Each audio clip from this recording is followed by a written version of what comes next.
साथियों,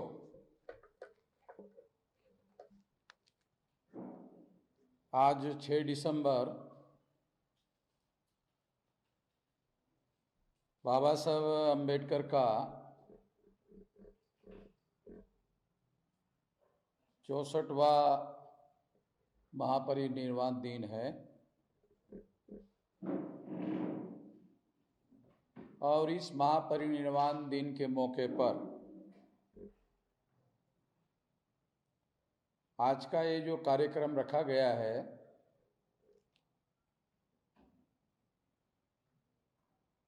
इस कार्यक्रम के दौरान इस किताब का, जिसका नाम है रामायण महाभारत मनुस्मृति भगवद गीता, ब्राह्मणों के संगठित हिंसा के प्रतीक, ये विलास खरात के द्वारा लिखा गया बृहद रिसर्च ग्रंथ है। रिसर्च किया हुआ, शोध किया हुआ ग्रंथ है। इसका आज विमोचन किया गया है। पहले हमने सोचा था कि इसे बामसेफ के 37वें राष्ट्रीय अधिवेशन के मौके पर विमोचित किया जाएगा, मगर बाद में हम लोगों ने ऐसे सोचा कि इसे हम लोग अगर पहले ही विमोचन करते हैं तो राष्ट्रीय अधिवेशन के दौरान इस किताब की बहुत सारी प्रतियां सारे देश भर के लोग खरीद कर इसको पढ़ने के लिए ले सकते हैं। इस बात को ध्यान में रखा गया है और रखकर इस किताब को पहले विमोचन कर दिया गया है आज 6 दिसंबर को।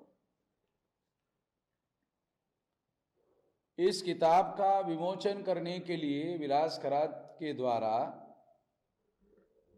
मुझे कहा गया, तो मैं ऐसा मानता हूं कि ये मेरे लिए गौरव का विषय है। इसके लिए मैं विलास खरात को धन्यवाद ज्ञापन करता हूं। इस विषय पर बहुत सारे वक्ताओं ने बहुत सारी बातें इस किताब के बारे में कही है,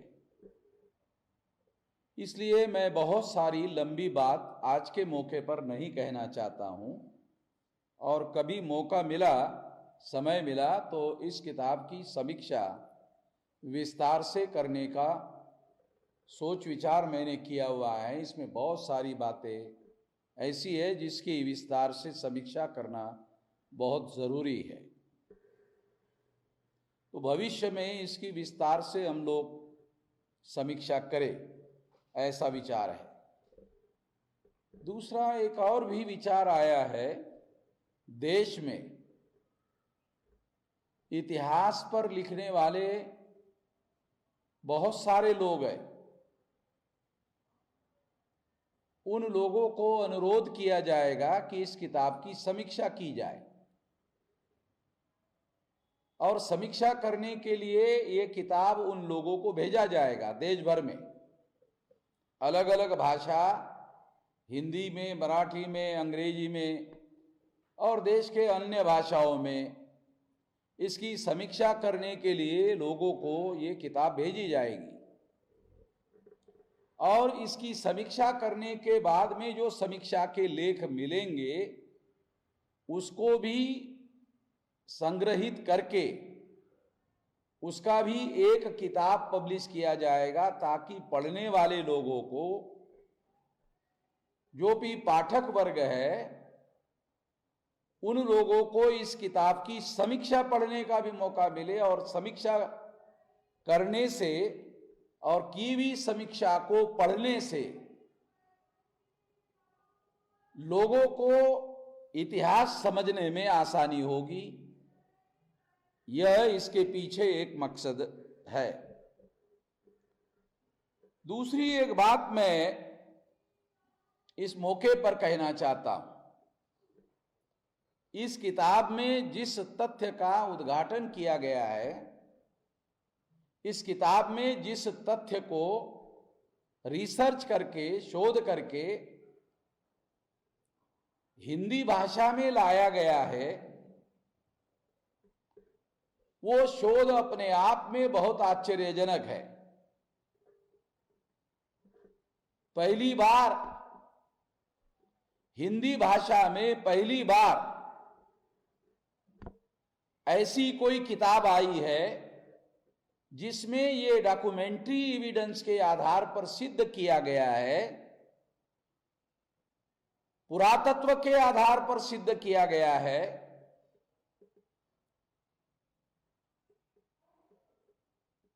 और प्राच्य विद्या के आधार पर यह सिद्ध किया गया है, इंडोलॉजी के आधार पर यह सिद्ध किया गया है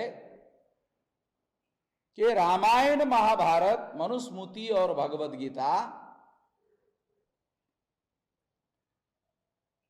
ये जो ग्रंथ है जिसे ब्राह्मण लोग पवित्र मानते हैं,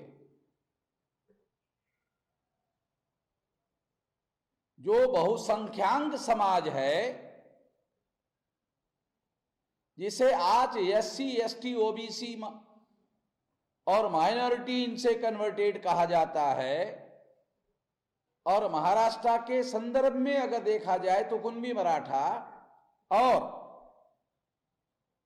जो लोग ब्राह्मण नहीं है, क्षत्रिय नहीं है, वैश्य नहीं है, परंपरागत दृष्टिकोण से जो ब्राह्मणों ने वर्ण व्यवस्था बनाई वो नहीं है, वो वर्ण के नहीं है, वो सारे के सारे लोग यहां तक के कायस्थ जाति तक, क्योंकि ब्राह्मणों ने जो ग्रंथ लिखे हैं उसके आधार पर कायस्थ जाति जो वर्ण व्यवस्था में शूद्र कहा गया है, आज के तारीख में कायस्थ सबसे ऊपर रखी गई शूद्र जाति है।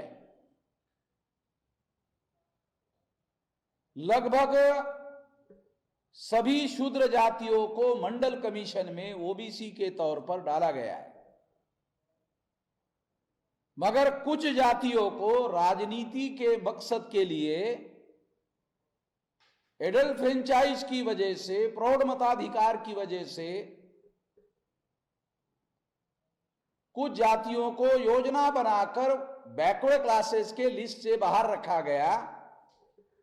उन जातियों को रखा गया जिन जातियों को ब्राह्मणों ने बहुस्तर सत्ता प्रणाली के तहत राज्य की सत्ता में उनको हिस्सेदारी दी।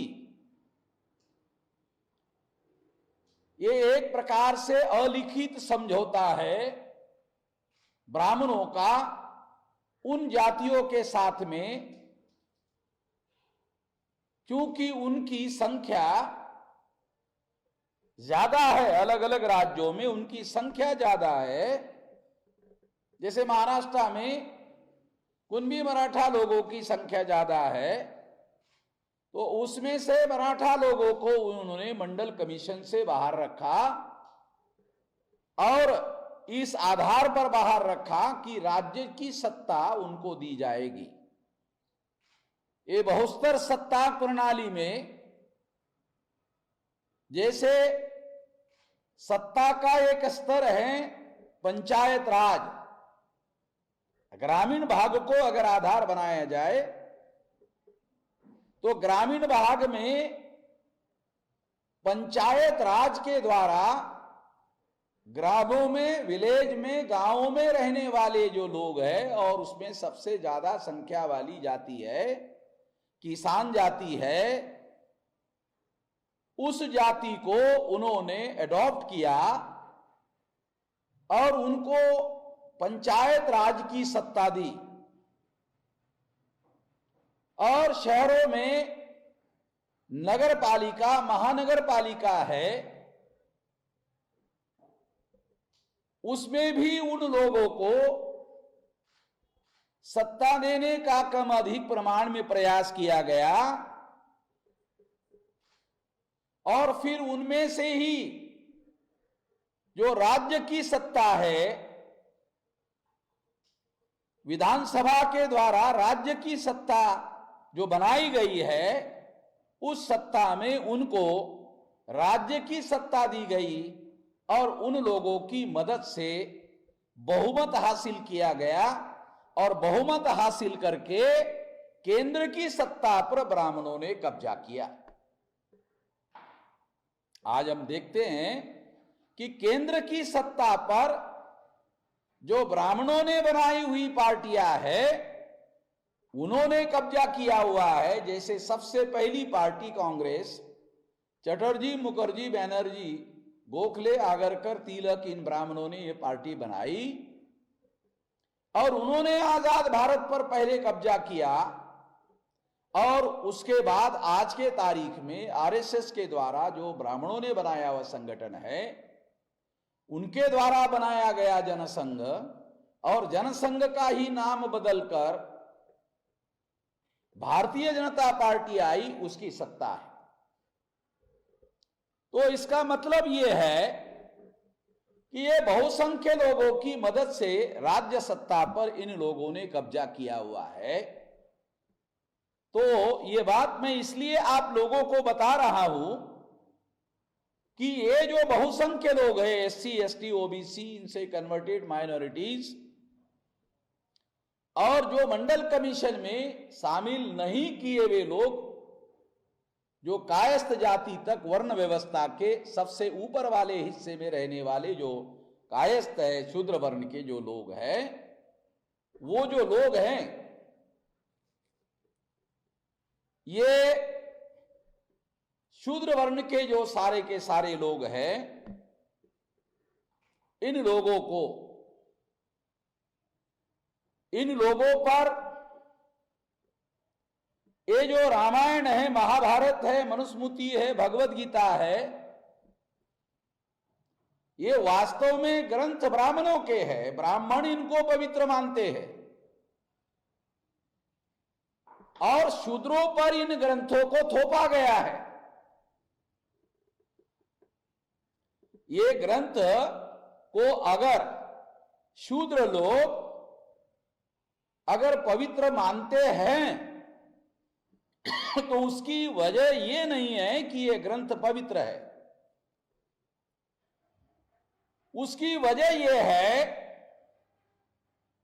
कि उन लोगों के ऊपर उसे थोपा गया है और थोपने के लिए बहुत अलग तरीके का इस्तेमाल किया गया है, बहुत यूनिक तरीके का इस्तेमाल किया गया है। वो अलग तरीका क्या है? जैसे मैं यही बात एक उदाहरण देकर आपको समझाना चाहता हूं। आधुनिक काल का, आज के समय का एक उदाहरण देकर आपको समझाना चाहता हूं कि अगर हम छत्रपति शिवाजी महाराज का इतिहास देखें तो पता चलता है कि ब्राह्मणों ने छत्रपति शिवाजी महाराज को जहर दे के मारा। पेशवा ब्राह्मणों ने मारा, कोकनस्थ ब्राह्मणों ने मारा, और इन जिन ब्राह्मणों ने छत्रपति शिवाजी महाराज को मारा तो वो उनको अपना दुश्मन मानते थे, इसलिए मारा। अगर वो अपना दोस्त मानते होते तो मारने की वजह नहीं थी। उनको अपना शत्रु माना, शत्रु मानकर उनकी हत्या की और उनके महाप्रतापी जो पुत्र थे संभाजी महाराज, उनकी भी उन्होंने हत्या की। और हत्या करने के लिए ब्राह्मणों ने, पेशवा ब्राह्मणों ने, जो मुगल सम्राट था औरंगजेब, उसके साथ गुप्त समझौता किया और उस समझौते के तहत औरंगजेब ने छत्रपति संभाजी महाराज की हत्या होने के बाद वो राज्य जिस पर औरंगजेब का राज होना चाहिए था, हैरान करने वाली बात है वो राज पेशवाओं का रहा। इसका मतलब है कि औरंगजेब संभाजी महाराज और शिवाजी महाराज को मारना चाहते थे, वो मार नहीं सके बहुत कोशिश करने के बाद, और इस वजह से उनको सलाह दिया गया कि अगर ब्राह्मणों के साथ आप समझौता करो तो इनको जल्दी पकड़वा कर मारा जा सकता है।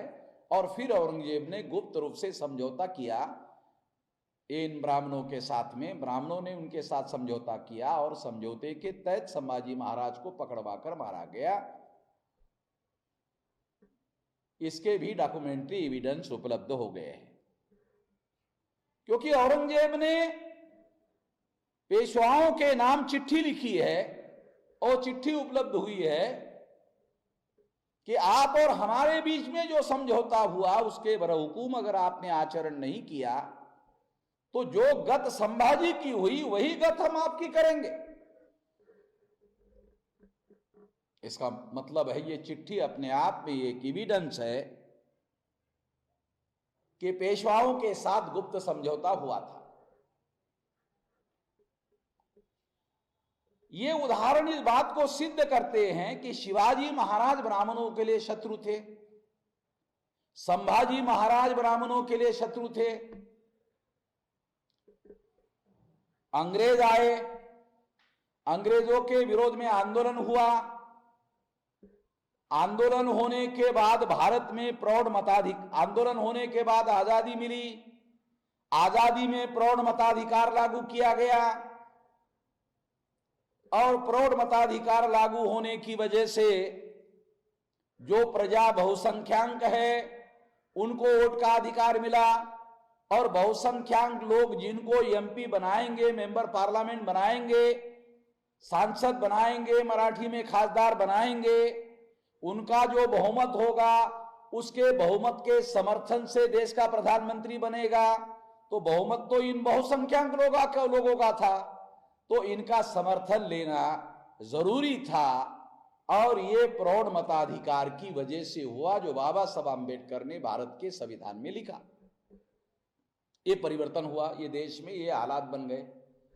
इस हालात की वजह से ब्राह्मणों को, जिनके साथ उनका शत्रुत्व था, जिनको वो अपना कट्टर शत्रु मानते थे, तो कट्टर शत्रु जिनको मानते थे उन्होंने एसिमिलेशन की थ्योरी छत्रपति शिवाजी महाराज पर लागू की। एसिमिलेशन थ्योरी क्या है कि उन्होंने छत्रपति शिवाजी महाराज को एज इट इज स्वीकार नहीं किया। उन्होंने क्या किया, छत्रपति शिवाजी महाराज का ब्राह्मणीकरण किया। और ब्राह्मणीकरण करने के लिए क्या किया, ब्राह्मणीकरण करने के लिए उन्होंने छत्रपति शिवाजी महाराज को मुगलों का दुश्मन बताया। अगर हम मान लेते हैं कि एक राजा का दूसरे राजा के साथ लड़ाई हो रही थी, बराबर है ये बात, ये हिस्टोरिकल फैक्ट है, मगर इस लड़ाई को इस तरीके से देखा जा सकता है कि कोई भी राजा अगर वो छोटे भौगोलिक क्षेत्र का राजा है, मान लो वो एक जिले का राजा है, तो वो कोशिश क्या करता है कि मैं थोड़ा बड़ा राजा बन जाऊं, तो वो और भूमि जो है अपने नियंत्रण में लेने की कोशिश करता है, फिर उसके बाद अब उससे बड़ी लेने की कोशिश करता है। यानी धीरे धीरे वो ज्यादा, जितनी बड़ी भूमि प्राप्त होती है उतना बड़ा वो राजा माना जाता है। सम्राट अशोक जो थे, सम्राट किसको, एक तो होता है राजा और एक होता है सम्राट। तो राजा और सम्राट में क्या फर्क होता है, जो सम्राट है वो भी राजा होता है, राजा जो है वो भी राजा होता है। तो फिर सम्राट और राजा में क्या फर्क होता है, जो सम्राट होता है वो राजाओं का राजा होता है। जैसे मुख्यमंत्री है वो प्रदेश का राजा है, प्रधानमंत्री है देश का राजा है। तो सम्राट अशोक ये केवल राजा नहीं थे, ये राजाओं के राजा थे, उनके अधीन बहुत सारे देश भर में राजा थे। जब देश आजाद हुआ तो 650 संस्थान में राजा थे और उन राजाओं का राजा इंग्लैंड में बैठता था। क्योंकि हमारे बहुत सारे लोगों को ये इतिहास नहीं पढ़ाया जाता। भारत में दो प्रकार का भौगोलिक क्षेत्र था। एक ऐसा भौगोलिक क्षेत्र था जिसमें कोई राजा नहीं था,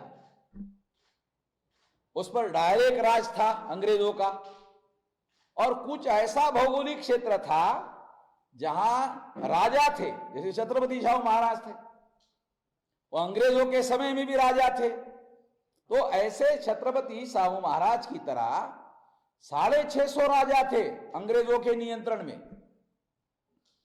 तो ये जो 650 राजा थे, इन राजाओं का राजा कौन था? वो इंग्लैंड में बैठता था, लंदन में बैठता था। तो वो आदमी नहीं था, वो महिला थी, तो वो वहां। तो उसी तरह से राजाओं का राजा सम्राट अशोक था, उसके अधीन बहुत सारे राज्य थे, राजा थे।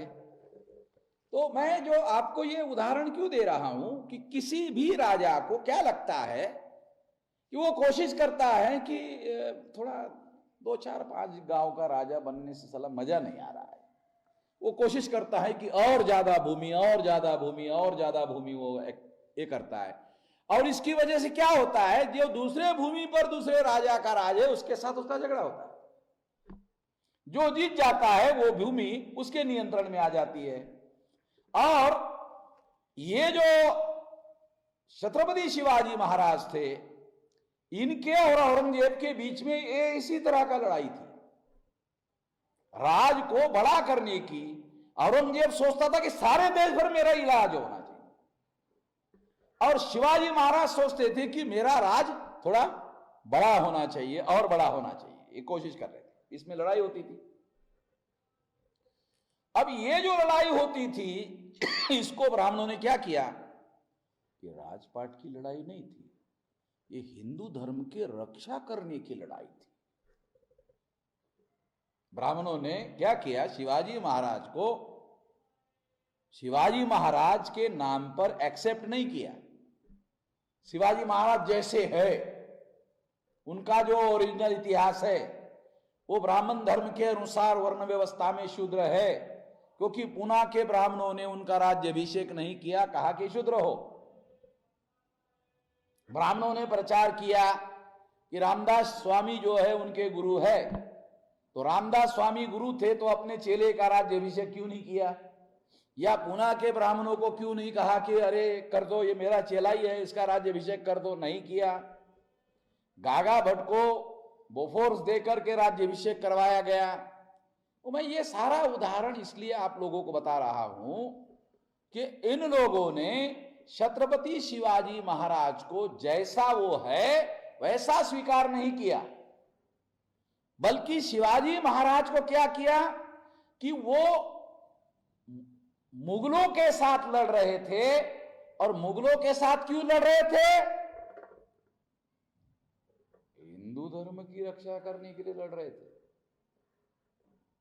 अगर शिवाजी महाराज नहीं होते तो सबकी हो गई होती सुनता। ऐसा प्रचार करते हैं। अगर शिवाजी महाराज हुए तो सुनता नहीं हुई, ये कहते हैं। मगर जिस भूमि पर औरंगजेब का राज था, उस भूमि पर रहने वाले हर गैर मुसलमान की सुनता होनी चाहिए थी, और सारे के सारे मुसलमान होने चाहिए थे। मगर अनडिवाइडेड इंडिया में उनकी संख्या केवल 28% थी। इसका मतलब है 62% लोग नॉन मुस्लिम थे। 100% लोगों की सुनता नहीं हुई। तो ये जो थ्योरी है, ये थ्योरी गलत साबित होती है कि ये धर्म रक्षा करने के लिए की गई थी। अगर मान लो शिवाजी महाराज हिंदू धर्म की रक्षा करने के लिए लड़ाई लड़ रहे थे, तो फिर कृष्णाजी भास्कर कुलकर्णी ने छत्रपति शिवाजी के सर पर तलवार क्यों चलाई? अगर वो हिंदू धर्म की रक्षा करने के लिए लड़ाई लड़ रहे थे, अगर हिंदू धर्म की रक्षा करने के लिए लड़ाई लड़ रहे थे, तो शिवाजी महाराज को ब्राह्मणों ने जहर देकर क्यों मारा?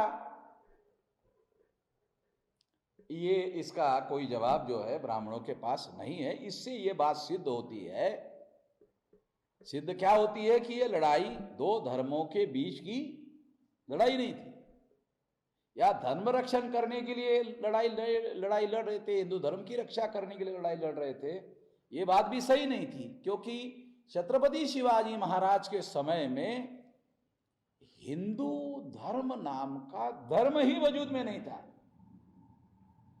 तो फिर कौन सा धर्म वजूद में था? तो उसका कोई डॉक्यूमेंट्री एविडेंस आपको बता दो। शिवाजी महाराज को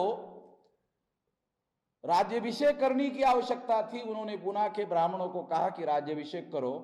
उन्होंने अपने धर्मशास्त्र को देखा और देखने के बाद वर्ण व्यवस्था के अनुसार शिवाजी कौन से वर्ण के हैं वो देखा।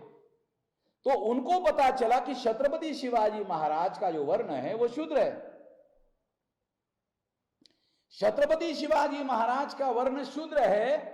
जब उनको पता चला तब पुणे के ब्राह्मणों ने कहा कि आपका राज्याभिषेक नहीं हो सकता, क्योंकि मनुस्मृति के अनुसार शूद्र को राजा बनने का अधिकार नहीं। इसका मतलब यह है छत्रपति शिवाजी महाराज के समय में प्रचलित आज के तारीख का हिंदू धर्म वजूद में नहीं था। उस समय जो धर्म वजूद में था वो वर्ण धर्म था। मैं काल्पनिक बातें नहीं कह रहा हूं, डॉक्यूमेंट्री एविडेंस के आधार पर बता रहा हूं। वर्ण धर्म था, वर्ण धर्म था। उसी को आधार बनाकर उन्होंने फैसला किया कि आप शूद्र हैं, इसीलिए आपका राज्याभिषेक नहीं हो सकता। ये डॉक्यूमेंट्री एविडेंस है। तो इससे सिद्ध होता है कि छत्रपति शिवाजी महाराज के समय में आज का प्रचलित हिंदू धर्म वजूद में ही नहीं था। जो धर्म वजूद में था वो वर्ण धर्म था, और वर्ण धर्म का ही दूसरा नाम ब्राह्मण धर्म है। ब्राह्मण धर्म वजूद में था। इसलिए अब सवाल खड़ा होता है कि छत्रपति शिवाजी महाराज अगर उस धर्म का नाम ब्राह्मण धर्म था तो ब्राह्मण धर्म बचाने के लिए लड़ाई लड़ रहे थे, जिसमें उनका स्थान शूद्र था।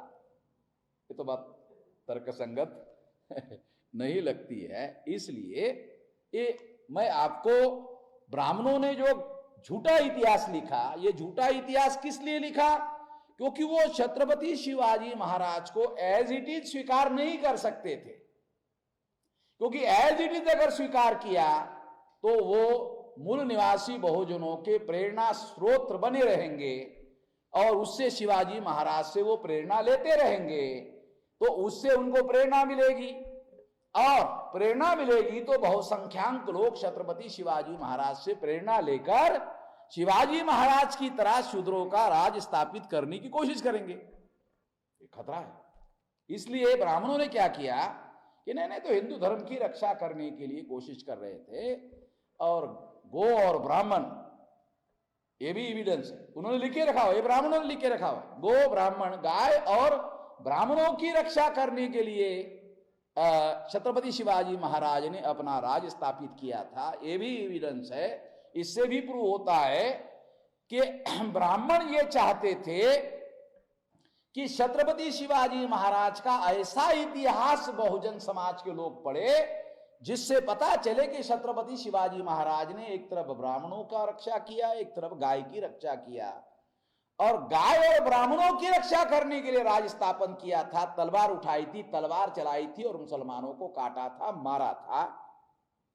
इसलिए शिवाजी महाराज से बहुजन समाज के लोगों को प्रेरणा लेनी चाहिए, और प्रेरणा लेकर मुसलमान को काटना चाहिए। शिवाजी महाराज ने काटा। अब शिवाजी महाराज अगर महान हैं, उन्होंने अगर मुसलमानों को काटा, तो उसको हम प्रेरणा मानने वाले लोग, हमको भी मुसलमानों को काटना चाहिए। यह प्रेरणा मिलना चाहिए, ना कि शिवाजी महाराज की तरह अपना राज स्थापित करने की प्रेरणा मिलनी चाहिए। यह इतिहास उन्होंने बदलने के लिए एक गलत इतिहास शिवाजी महाराज का लिखा, और शिवाजी महाराज को एज इट इज स्वीकार नहीं किया, बल्कि शिवाजी महाराज का ब्राह्मणाइजेशन करके स्वीकार किया। ये मैंने आपको इसलिए बताया क्योंकि आज के तारीख का एग्जाम्पल देकर अगर आपको बताया जाए तो आपको पता चलेगा, नहीं तो 2500 साल का मामला आपको कैसे पता चलेगा। तो विलास खरात ने ये जो ब्राह्मणीकरण का जो सिद्धांत आज ब्राह्मण लोग लागू कर रहे हैं, वही ब्राह्मणीकरण का सिद्धांत जातक कथाओं पर लागू किया। बुद्ध ने अपना प्रवचन करने के लिए जो जातक कथाओं का सहारा लिया, जातक कथाएं प्रचलित थी। जातक कथाओं को कुछ हद तक लोक कथा कहा जा सकता है। लोक कथा आज भी बहुत सारे लोगों के, गांव में रहने वाले लोगों के दिमाग में बहुत सारी लोक कथाएं उनके दिमाग में होती है। तो उससे क्या पता चलता है? उससे पता चलता है उनकी लोकप्रियता कितनी है कि करोड़ों लोगों के दिमाग में वो बात जो है अभी भी ऐसी भरी हुई है, तो वो बहुत ज्यादा पॉपुलर थी। एक दूसरी बात, एक वो जातक कथाएं लोक कथाएं थी। लोक कथाएं बहुत ज्यादा पॉपुलर थी, और पॉपुलर क्यों थी? क्योंकि उसमें कुछ मौलिक तत्व जो है वो लोगों को, धर्म के तत्व जो है उसमें बताए गए थे, और उस वजह से वो लोकप्रिय थी, पॉपुलर थी। जो बहुत ज्यादा पॉपुलर बातें थी, तो ब्राह्मणों ने सोचा ये बहुत ज्यादा लोकप्रिय बातें हैं, बहुत ज्यादा पॉपुलर बातें हैं, और इन लोकप्रिय और पॉपुलर और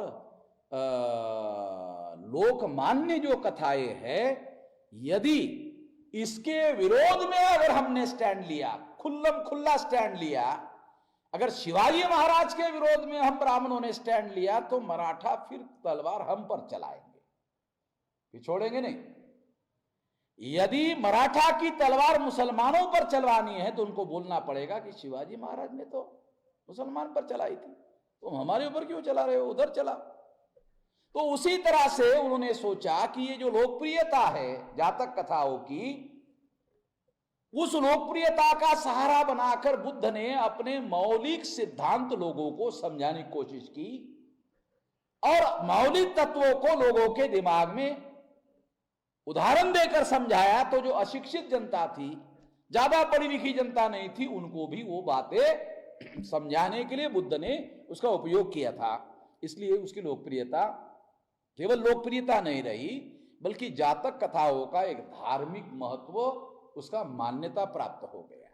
तो ब्राह्मणों ने सोचा इसके विरोध में खड़ा होने से सारी प्रजा हमारे विरोध में खड़ी हो जाएगी, सारी की सारी प्रजा हमारे विरोध में खड़ी हो जाएगी, सारी प्रजा हमारे विरोध में खड़ी हो जाएगी, तो नया संकट खड़ा हो जाएगा।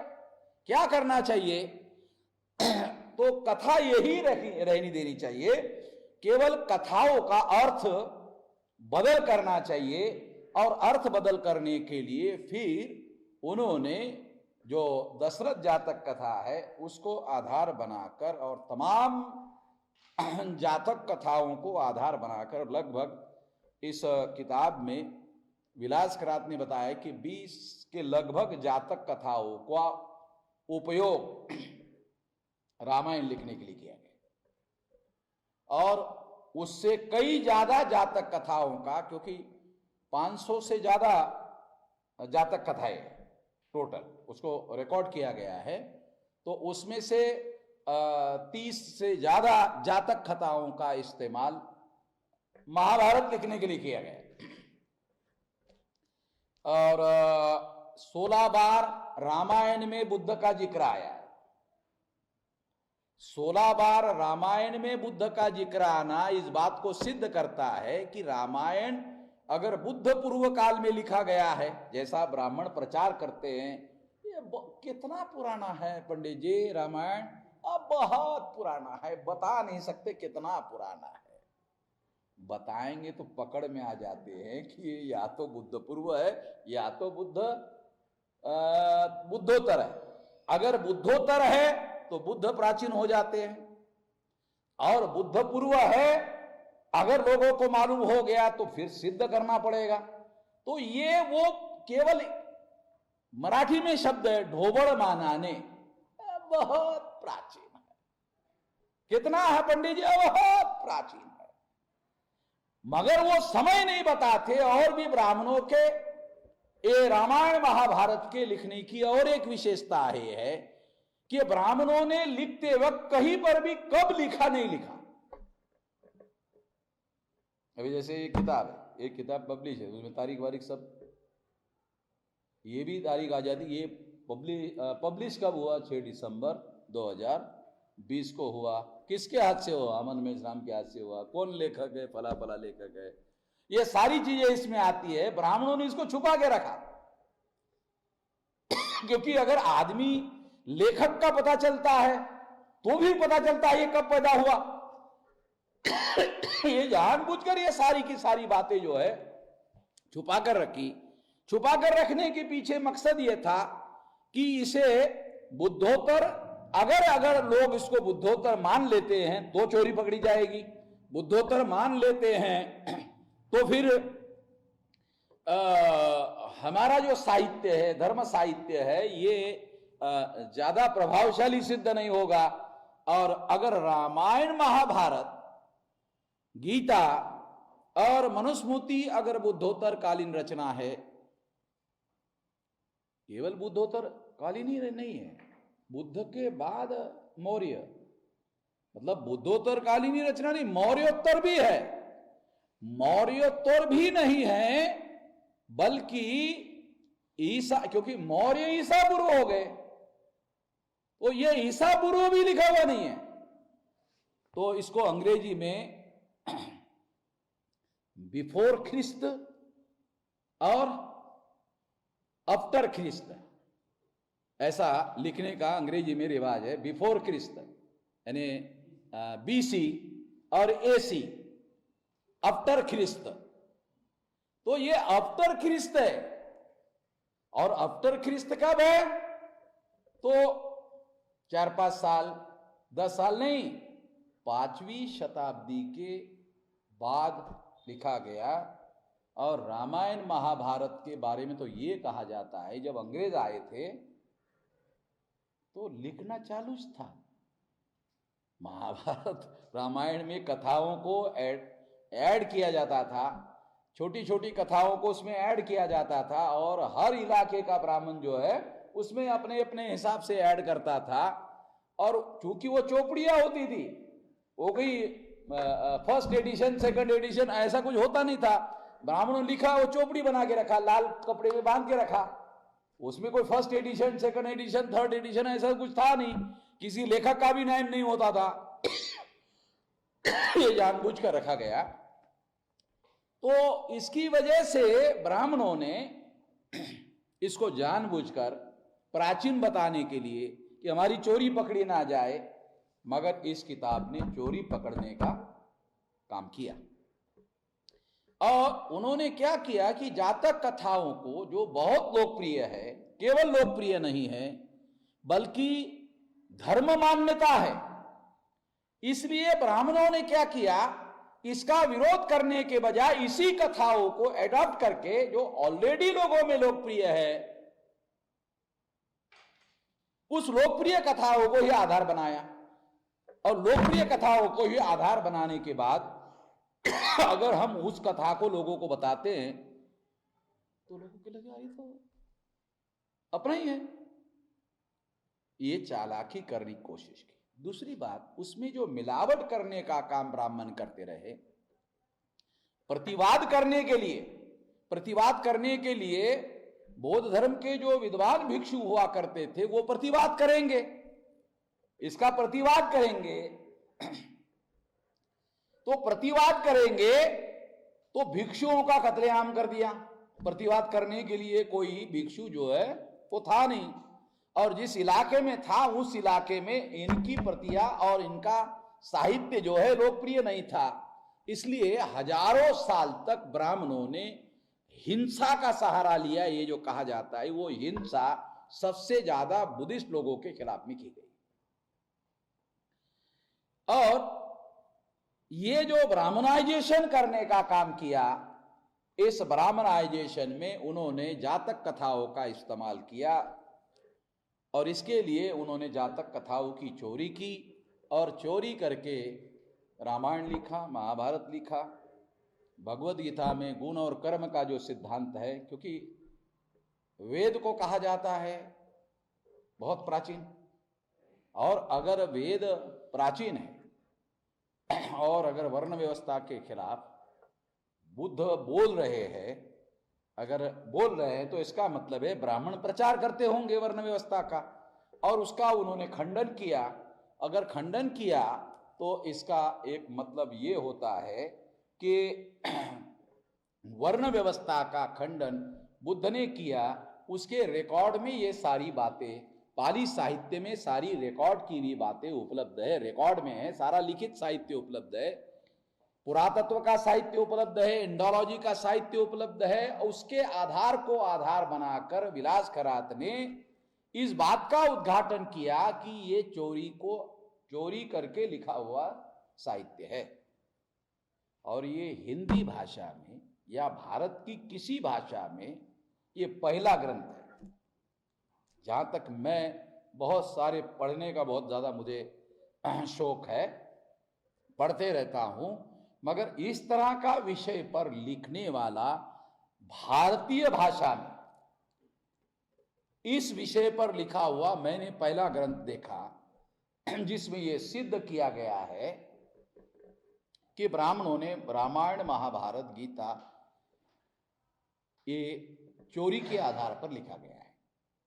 केवल विलास खरात ने चोरी करके लिखा, ऐसा केवल लिखा नहीं है, बल्कि बाकायदा सबूतों के साथ बताया।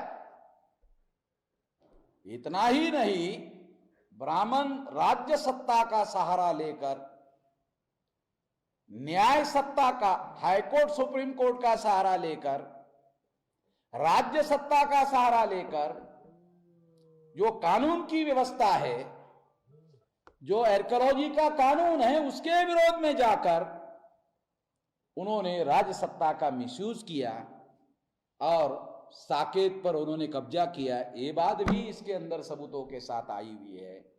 तो मेरा ऐसा मानना है कि ये एक अभूतपूर्व किताब है, इसके पहले इस विषय पर अंग्रेजी में साहित्य हो सकता है, ऐसे रेफरेंस है इसमें, अंग्रेजों के द्वारा अंग्रेजी में लिखे हुए एविडेंसेस उपलब्ध है, ब्राह्मणों ने उनको पढ़ा भी होगा। अगर किसी ब्राह्मण ने, जो अपने को सेकुलर कहते हैं, जो अपने को प्रोग्रेसिव कहते हैं, जो अपने को बहुत ज्यादा प्रगतिशील मानते हैं, ऐसे ब्राह्मणों ने भी वो एविडेंस लोगों के सामने लाने की कोशिश नहीं की, और इसलिए ये सिद्ध होता है, जिसे सेकुलर ब्राह्मण कहा जाता है, जिसे प्रगतिशील ब्राह्मण कहा जाता है, वो केवल आवरण है, ब्राह्मणों ने धारण किया हुआ आवरण है, आम लोगों को धोखा देने के लिए धारण किया हुआ आवरण है। वो सेकुलर लोग नहीं है, वो प्रोग्रेसिव लोग नहीं है। इस दृष्टि से पहली बार किसी फुले शाहू आंबेडकर की विचारधारा को मानने वाले किसी व्यक्ति ने इस तरह की किताब लिखी, और भारतीय भाषा में लिखी, ऐसी मैं ऐसा मानता हूं, मेरे जानकारी में पहली किताब है। और इसलिए मैं ऐसी किताब का विमोचन करने के लिए विलास खरात ने मुझे अवसर दिया, इसलिए मैं अपने आप को गौरवान्वित मानता हूं। और भारत के तमाम जो लोग हैं, अगर वो अपने आप को मानसिक रूप से स्वतंत्र करना चाहते हैं, क्योंकि ब्राह्मणों ने राजनीतिक रूप से हम लोगों को गुलाम बनाया, और ब्राह्मणाइजेशन करके हमारे लोगों को मानसिक रूप से गुलाम बनाने की कोशिश कर रहे हैं। यदि वो इस देश में आज़ाद होना चाहते हैं, राजनीतिक रूप से भी आज़ाद होना चाहते हैं, तो राजनीतिक रूप से आज़ाद होने के लिए पहले मानसिक रूप से आज़ाद होना जरूरी होगा, और मानसिक रूप से आज़ाद होने के लिए ये किताब उनके लिए बहुत ज़्यादा उपयुक्त होगी, क्योंकि इसमें बहुत सारे सबूत, डॉक्यूमेंट्री एविडेंस दिए हुए हैं, और वो एविडेंस के आधार पर ब्राह्मण वो एविडेंस गलत है इसे साबित नहीं कर पाएंगे। इतने पुख्ता महत्वपूर्ण सबूत दिए हुए हैं। इसलिए मैं समस्त मूल निवासी बहुजनों को इस किताब को पढ़ने के लिए अनुरोध करता हूं, कि वो इस किताब को पढ़े और अपने आप को मानसिक रूप से स्वतंत्र करे। जो मानसिक रूप से स्वतंत्र होगा वही राजनीतिक रूप से स्वतंत्र हो सकता है, अन्यथा नहीं हो सकता। इस आशा और विश्वास के साथ में कि आप लोग इस किताब को पढ़ेंगे और इसकी समीक्षा करके समझने की कोशिश करेंगे, मैं इतना ही इस मौके पर कहना चाहता हूँ। आपने मेरी बात ध्यान से सुनी, इसके लिए आभार, धन्यवाद।